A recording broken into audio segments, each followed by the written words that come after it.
Mesdames et messieurs, vous venez de suivre l'échange entre les deux chefs d'État ici. Du lancement des programmes des systèmes de passation des marchés. Mesdames et messieurs, bonjour, bonsoir, ça dépend de l'heure à laquelle vous allez nous suivre. Lancement de couverture santé universelle à Kinshasa. Depuis le mardi 5 septembre 2023, nous sommes pour cette marche d'échange avec les professionnels des médias, avec les coordonnateurs nationaux de ces programmes du gouvernement sur la gratuité de la santé universelle, à commencer par dans une première manche qui sera uniquement basée sur la gratuitement d'accouchement et la prise en charge de la femme à partir des 0 mois de grossesse jusqu'à 9 mois, mais également 21 jours qui va s'ajouter sur cette prise en charge. De ces faits, il y a la communication entre le ministre national de la Santé, également le coordonnateur de la Convention nationale de la santé universelle qui s'est tenu à Kinshasa et plus précisément dans le cas colonel Tchetch, ces camps dédiés uniquement aux gardes républicaines. Nous allons comprendre avec vous ensemble ici par cet échange avec le professionnel des médias. On va juste chuter pour comprendre qu'est-ce qui sera issu de ces échanges avec le ministre de la Santé et les coordonnateurs nationaux suivis. Les points principaux de ce qui s'est passé hier. Le premier point, c'est qu'on est arrivé au terme de l'engagement du chef de l'État de mettre en place une couverture santé universelle dans notre pays. Pour cela, nous avons hier retracé un tout petit peu le chemin parcouru. Nous avons retracé la vision. Nous avons retracé la stratégie avec le plan national de la couverture santé universelle et nous avons expliqué enfin pourquoi est-ce que nous avons commencé par la gratuité des accouchements comme premier paquet de la couverture santé universelle.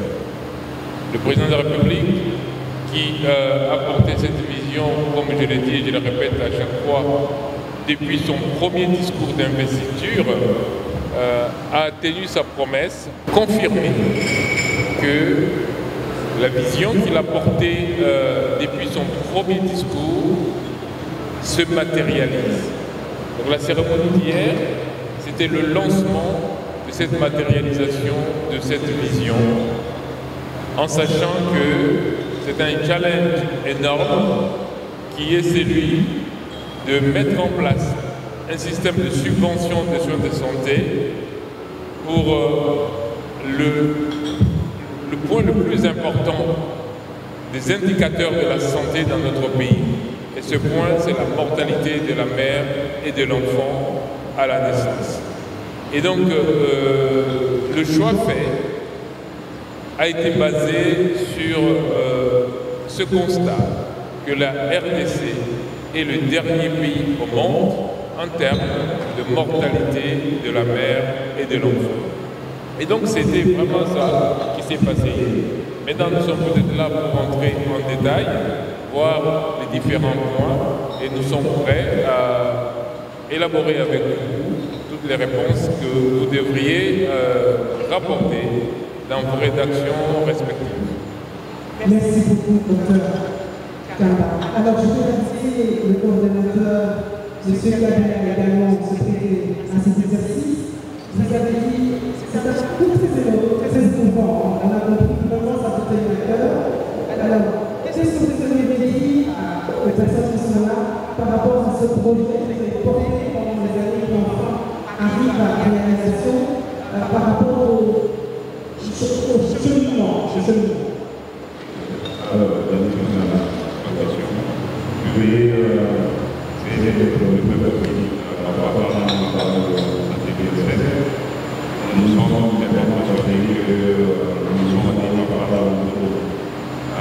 je veux dire, c'est que le voyage a commencé en 2019 lors de l'intention du président de la République à la manifestation. Et il a défini ce moment-là, sa date prioritaire,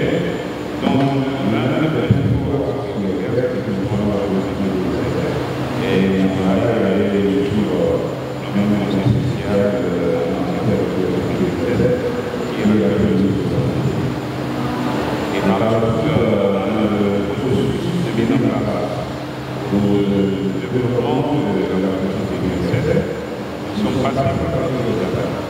Bien sûr, la première étape, c'était ce que nous avons appelé la confection de l'écriture du plan scientifique national, qui a finalement été adapté lors de la première réunion du comité des affaires de la santé en 2019. Mais évidemment, cela va être quelque chose, c'est ça que nous considérons comme étant pratiquement notre guide et la caractéristique que la Bible de l'institution internationale, nous avons ainsi gagné la préparation avec nous-mêmes dans les institutions de la Bible. À la suite de la scientifique, nous avons commencé cette étape, y compris la publication des études et des perspectives de l'accompagnement de la santé universelle. Il y en a qui sont là, le Fonds de la santé, l'Agence nationale de l'économie et de la santé, le Fonds de la santé, l'Agence congolaise de la pharmaceutique, il y a aussi l'Agence d'autres congolaises, le contrôle et la régulation de la santé universelle. Sans oublier aussi la santé publique. Donc nous avons eu ces établissements qui ont été créés par des tribunaux et par la suite, nous nous sommes rendus compte que la loi sur la santé publique et la santé universelle était incomplète. Dans la loi sur la santé publique, la loi de 2025, plutôt 18 par 65, 13 décembre 2008, cette loi ne contenait que deux articles qui parlaient de la santé universelle. Nous avons été accompagnés par des députés et même des sénateurs dans l'écriture d'une nouvelle loi, plutôt d'une modification à la loi, de manière à intégrer de façon plus large le concept de la santé universelle. Et cela s'est fait en décembre dernier avec un vote massif réalisé des députés au niveau de l'Assemblée nationale à hauteur de 371 votes pour et une seule abstention. Il n'y avait pas eu de vote contre. Donc pratiquement c'était un vote qui avait été populaire parce qu'il avait fait des propositions et des décisions. Et cette loi a établi ce principe très important qui nous permet maintenant d'agir de manière assez claire. Dans le processus, nous avons aussi établi, il y a une recette dans le santé universelle, ce n'est pas paquet de soins. Il y a plus de paquets de soins dans le cadre de la santé universelle qui sont basés sur les priorités de santé publique généralement. Nous regardons généralement qu'est-ce qui cause le plus de mortalité et de mobilité au niveau du pays. Ça, c'est un principe universel dans le cadre de la santé universelle. Et là, il a été clair, quand nous avons examiné, que pour notre pays, ce qui causait le plus de mortalité en RDC, c'est la santé de l'air de l'enfant.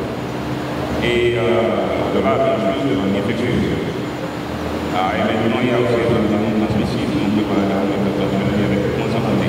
Mais essentiellement, c'est qui tue l'essentiel de nos populations, c'est l'accouchement.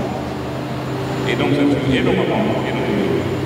Et de ce fait, le président de la République a pris la résolution que ça, c'était des priorités. C'est ainsi que nous avons décidé de mettre en place ce processus de gratuité. Merci beaucoup, monsieur le coordonnateur.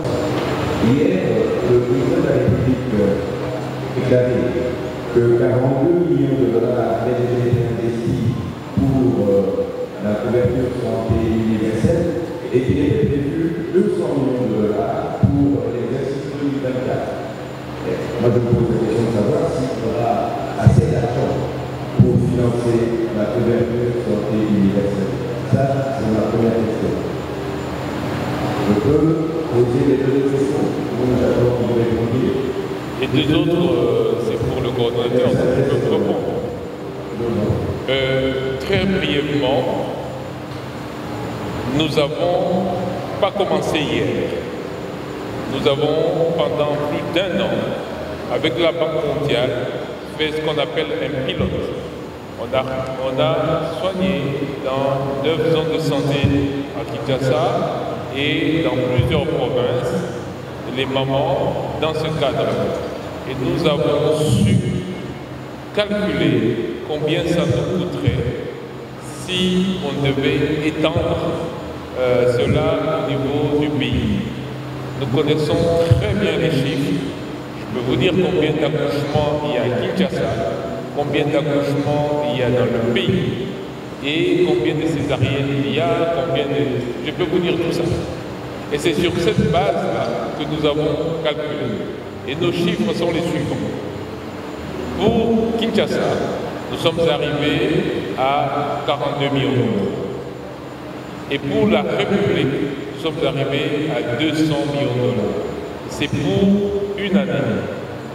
Alors les 42 millions de dollars pour la ville de Kinshasa ont été disponibilisés déjà par le gouvernement. Ils sont déjà dans la caisse. Et c'est pour cela qu'on a commencé. Les 200 millions sont dans les prévisions budgétaires de 2024. Mais à côté de ça, nous avons des partenaires qui nous accompagnent. Comme je l'ai dit hier, la Banque mondiale, étant donné que nous avons fait l'effort en tant que pays de mettre de l'argent, la Banque mondiale a dit, dans ce cas, moi aussi, je vais maintenant vous appuyer. Et je vous donne encore les chiffres parce que c'est mieux qu'on soit transparent. La Banque mondiale met 73 millions de dollars. Cela nous amène à peu près à 100 millions de dollars. C'est pour cela que nous avons dit que nous commençons avec les 13 provinces cette année. Et à partir de janvier, on généralise à tout le pays. Voilà. Merci beaucoup, Excellence. Les chiffres qui vont être apportés par le centre ne seront pas requis, on va dire, et puis que faire lors de processus pour être sûr que le résultat attendu soit réel. Alors, merci beaucoup pour la question. D'abord, je vais parler tout à l'heure de différents investissements publics d'accompagnement de la mise en œuvre de ce processus. Ces investissements publics ont été créés de effectifs. C'est pourquoi on a deux choses. Et un de besoin c'est du contrôle. Le peu public et nous demandons de passer de la matérialité de la vie. Et donc, on se fait, il y a une exigence qui s'appelle, une exigence qui s'appelle la autorité de régulation et de contrôle de la société. Son boulot, c'est d'aller partout et s'assurer d'avoir des normes respectées, mais ensuite de faire aussi le suivi et s'assurer que tout se passe bien. Mais on doit pas de la contrôle de la santé universelle, le ministère de la Santé continue à faire ce travail. Et là, dans l'inspection générale de la santé et l'inspection de la santé, ils vont continuer à jouer le rôle de contrôle et s'assurer qu'il n'y a pas de triche. Et aussi, même au niveau de la organisation de la société universelle, nous allons continuer à aller nous organiser à la matérielle. C'est aussi le rôle de fonder sur le santé qui est le conférence de la nationale qui va avant de payer, parce que nous avons payé les fonctions ont été déposés dans le ministère de la Santé qui est le conférence nationale. Obligatoirement avant de payer les fonds de la sécurité sociale. Et une autre chose, c'est encore une chose de montrer l'importance des investissements publics. Nous avons digitalisé. Donc, le moyen de l'éducation de pouvoir d'accès à la violence dans le domaine de l'eau et nous avons fait des équipements. Et l'ordinateur serveur déjà installé par l'agence dans ces états, ça se fait d'abord de et tous les patients sont numérisés, que toutes les données sont numérisées, et que tout le travail est numérisé, et que donc je dis Nous avons essayé de développer ces choses. Et nous avons essayé de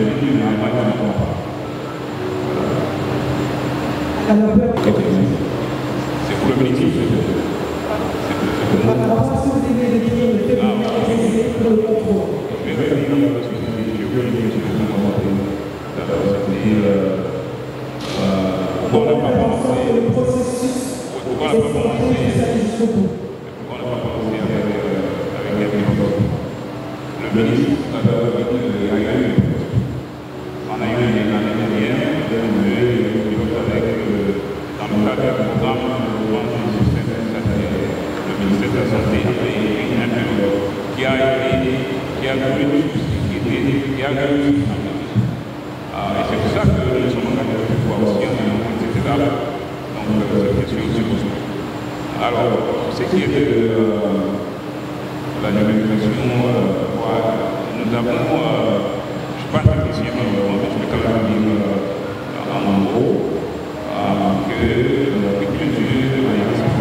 C'est très simple. Pour ceux qui m'ont déjà suivi de temps en temps, vous m'entendez répéter tout le temps que depuis notre indépendance, on n'a pas construit un seul hôpital public. Et donc, on a abandonné notre système de santé depuis très longtemps. Ce que le président de la République est en train de faire maintenant, c'est de reconstruire ce système de santé. Ça, c'est de manière générale. Maintenant, au niveau du fonctionnement des hôpitaux, tous les hôpitaux ne sont pas censés faire tous les actes. Quel que soit l'acte, quel que soit l'hôpital, tous les hôpitaux ne sont pas censés faire tous les actes. C'est pour ça qu'il y a des hôpitaux de référence. Si maintenant on se rend compte qu'un hôpital ne peut pas faire tel acte, il y a deux possibilités. Ou on peut améliorer cet hôpital qui fasse cet acte-là, ou alors on transfère vers un hôpital qui est capable de faire l'acte.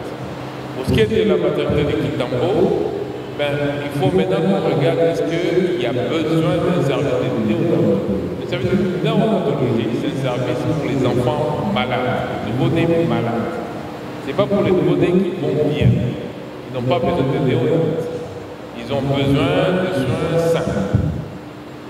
Nous, dans ce que nous avons fait, nous avons choisi déjà, à l'heure actuelle, 9 centres qui peuvent faire de la néonatologie maintenant, vers lesquels on va transférer des enfants qui ont besoin de soins lourds. Bien entendu, tous ces centres-là sont listés et on va mettre à votre disposition tous les éléments. Maintenant, pour ce qui est de la réhabilitation des infrastructures, c'est prévu dans le système. Déjà, je vous rappelle que dans le programme du PNL 145 territoires, le président de la République fait construire déjà des centaines de centres de santé. Et on va en avoir, d'ici la fin de l'année, 1000. Et donc, ces centres amènent les soins de santé le plus proche possible des patients. Donc, d'un côté, on protège financièrement et de l'autre, on améliore l'offre de soins.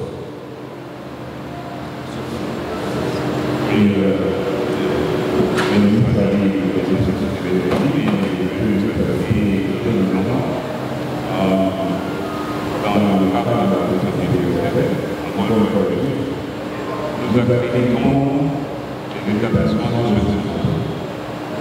Donc, un établissement ne peut voir que des soins qui ont été accrédités pour cette éducation. Et donc, nous avons plusieurs. Il y a la santé supérieure, il y a le France, et il y a l'hôpital général de France. L'hôpital général de France n'est pas totalement posé des actes pour lesquels la main est accréditée. Et donc, cela, c'est un mot qui est créé au niveau de l'autorité de la pour ce qui est de la construction des nouveaux infrastructures de santé, il y a déjà un programme vers les 50 territoires qui est arrivé, mais comme vous savez, ce programme est essentiellement à concentrer sur la santé. Mais il y a une politique d'investissement. Le président de la République lui-même est en train de poussé, comme vous vous êtes rendu compte, avec la réalisation de l'hôpital général de formation judiciaire, ex-Comaï. La mairie lui-même est devenu international, mais qui va contribuer à la formation de l'hôpital. Et cela s'applique aussi à l'hôpital général de formation de qui va aussi aller dans le sens. Et là, c'est pas qu'on va s'arrêter à ce jeu de tour,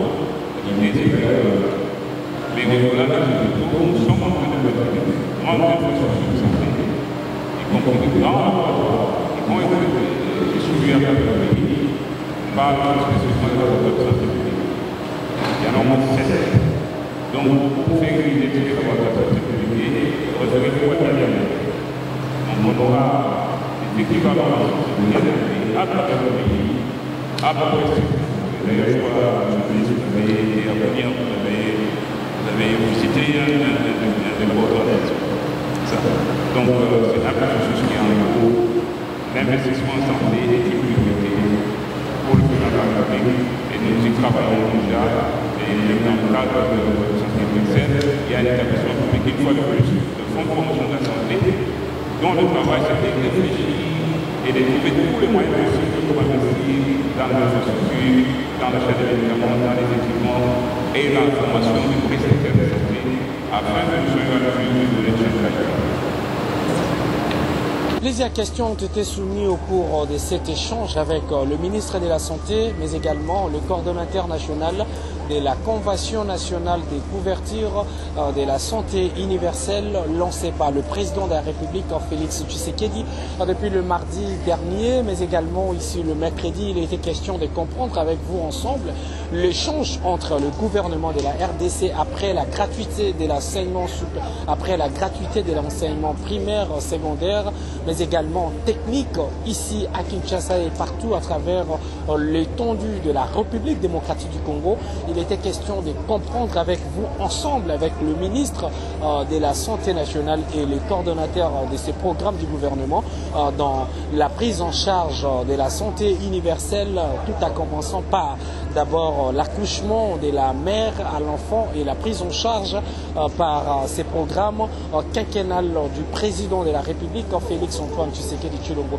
Merci pour votre attention au cours de ces échanges avec la presse. Les deux personnalités au nom du gouvernement et par le biais de la vision du chef de l'État congolais ont donner une précision sur comment les centres de santé ont été sélectionnés et quels sont les modules, quelle sera la politique qui sera mise en place afin qu'il y ait réellement cette prise en charge gratuitement par toutes les familles congolaises. Merci parce que vous étiez très nombreux à nous suivre dans ce nouveau numéro d'actualité. Restez connectés, à très bientôt. Pour vous informer de l'essentiel de l'actualité en République démocratique du Congo, il vous suffit de vous abonner sur Top 2 243 News TV. Également nous lire sur www.top243news.com. Au nom de toute la rédaction, nous vous remercions.